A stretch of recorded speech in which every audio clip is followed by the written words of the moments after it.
Wasim sir, वो थोड़ा सा मूड गड़बड़ा रहा है वीकेंड से पहले। घबराऊं नहीं ना? वीकेंड में टेस्ट मैच आराम से देखूं, अगले हफ्ते हालात सुधर जाएंगे ना? हाँ, गुड आफ्टरनून आशीष जी। बिल्कुल, दो कह रहा हूँ आपको, 2 दिन और हैं 22 तारीख तक। और जो आपको कहा था कि 15,900 से 400-500 पॉइंट का करेक्शन है, वो ऑलमोस्ट आज पूरा हो गया। We hit 15,450।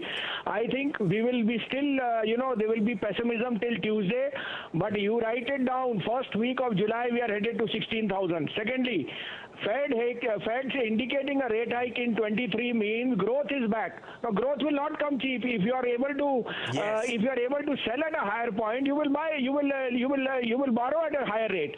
So this is part of the market dynamics. It's telling you कि growth कितनी strong वापसी में आ रही है, and rightly so. Metals which were running proxy on high wire, they have corrected and so on.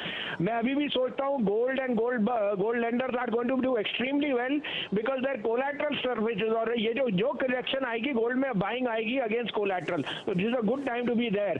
अब मैं 2-3 नाम लूंगा, लेकिन आशीष जी, बिकॉज वॉलिटिलिटी है, स्टॉप लॉसेस भी हो रहे हैं, आप इनका पोर्टफोलियो बनाइए और मानिए अगले 10 दिन के लिए बनाएंगे अगर आप सिप करके, तो जुलाई 7 के बाद आप बोलोगे we are laughing our way to the bank. आप कहें तो मैं शुरू करूं? बिल्कुल सर। तो सबसे पहले लीजिए सब बढ़िया पावर लेंडर, 8% डिविडेंड यील्ड और power is in the best pace. 23.24 में पीएफसी लीजिए, 21 का stop loss, this is headed to 130 to 132। फिर मेरा फेवरेट शेयर इस भाव पे HDFC, the largest mortgage lender which you cannot go wrong. 2455-60 में लीजिए, स्टॉप लॉस ऑफ 2422, 2650 का टारगेट। 2 और नाम लेना चाहता हूँ, सब बोलते थे स्टेट बैंक 600 जाएगा, तो अब 400 रुपए जब आ गया तब लेने का मौका है। जब फियर है तभी स्टेट बैंक आपको 400 रुपए में मिलेगा।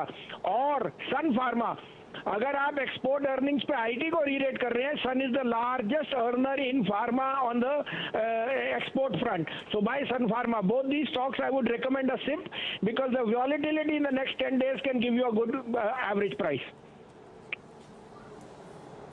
बिल्कुल ठीक Wasim sir, thank you so much. तो ज्यादा घबराने की जरूरत नहीं है, इवेंचुअली कुछ दिनों में ये वोलेटिलिटी खत्म होगी, हम अपनी नॉर्थवर्ड जर्नी को रिज्यूम करते हुए नजर आएंगे। तो अगले हफ्ते की शुरुआत में वोलेटिलिटी शायद कंटिन्यू हो, परसिस्ट करे, उसके बाद हालात पटरी पे आएंगे।